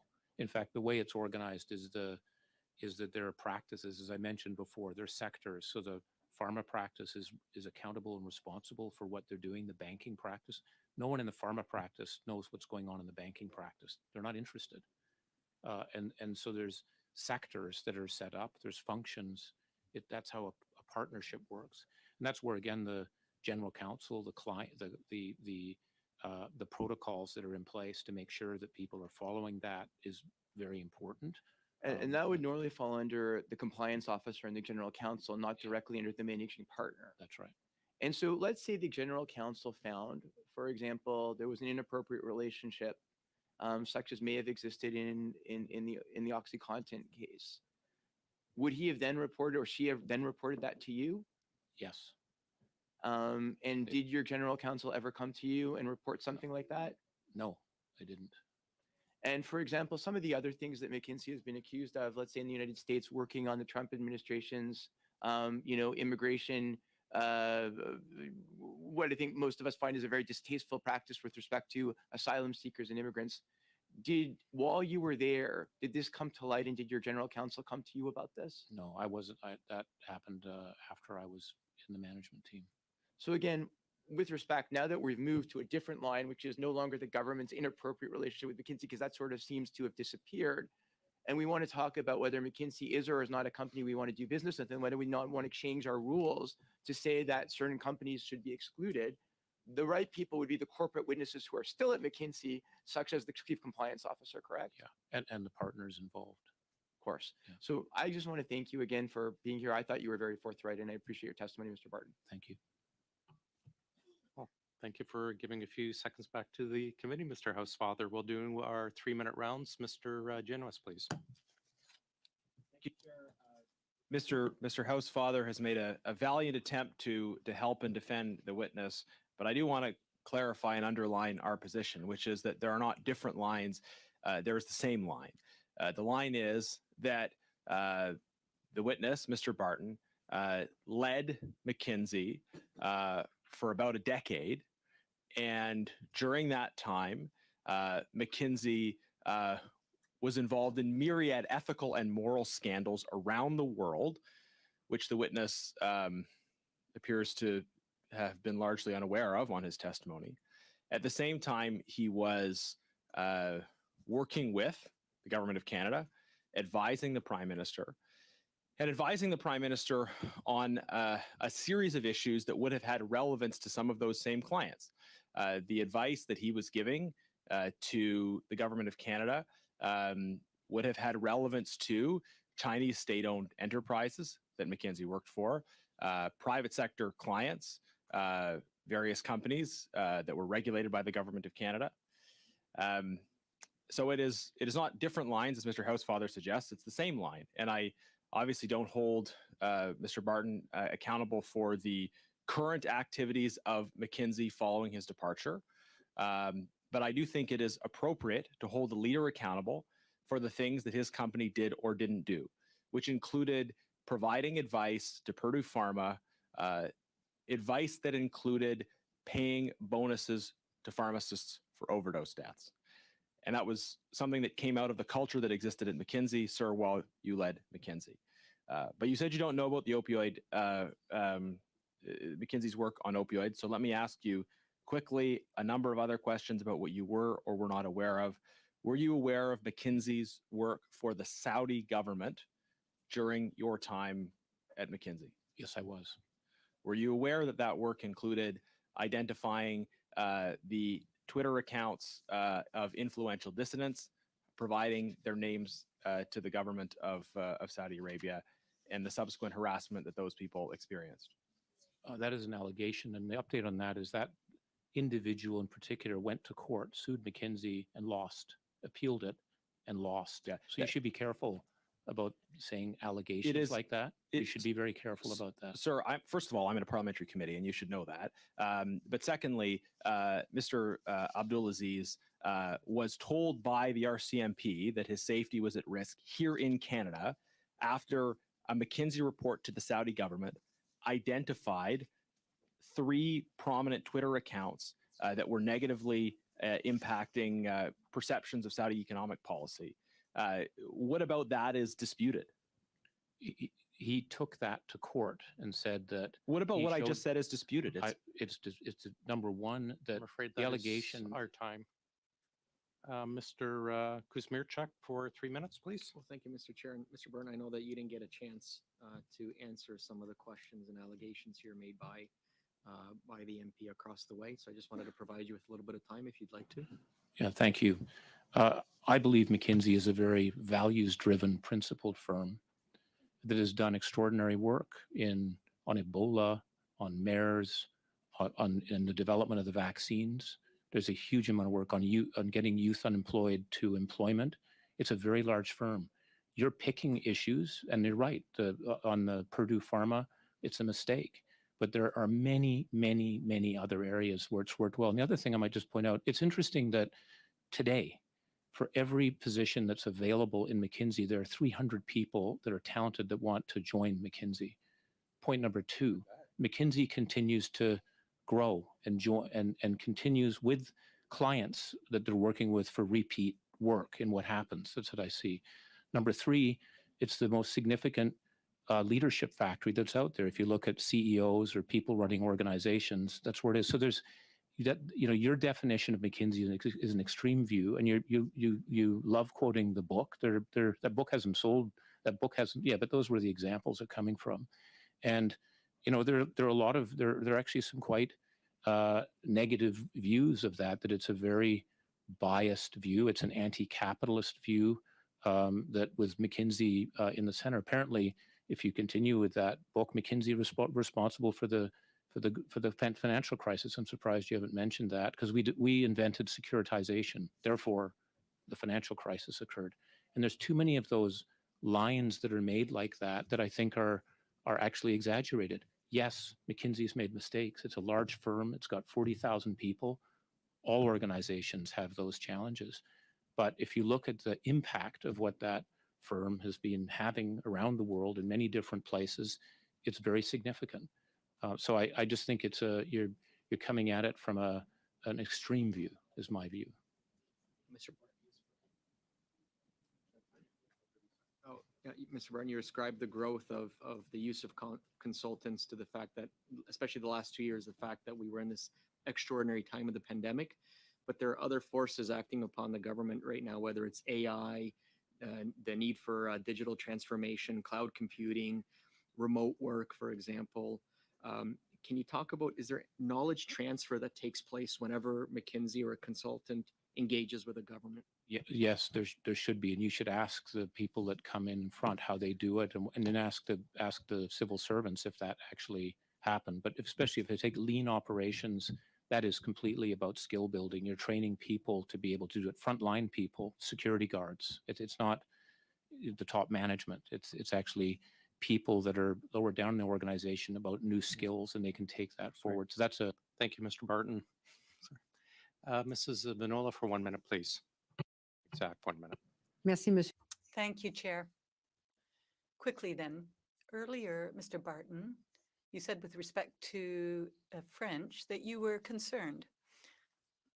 Now, under the Century Initiative, and in the Advisory Council's reports, which recommendations have to do with attaching value to French in Quebec and preserving the French language in Quebec and in Canada? Well, I think that the focus again on the Growth Council was just on the economics. It wasn't thinking about the social context. It was on productivity. But what was said was one of the advantages to Canada is that we are bilingual. We are multicultural, and that is important to enhance that. And we should be looking at, and when we think about the recruiting of that talent, that we be thoughtful about that. That we're thinking not only about France, but French West Africa and other parts. That was it. But our focus was really on the number. Thank you.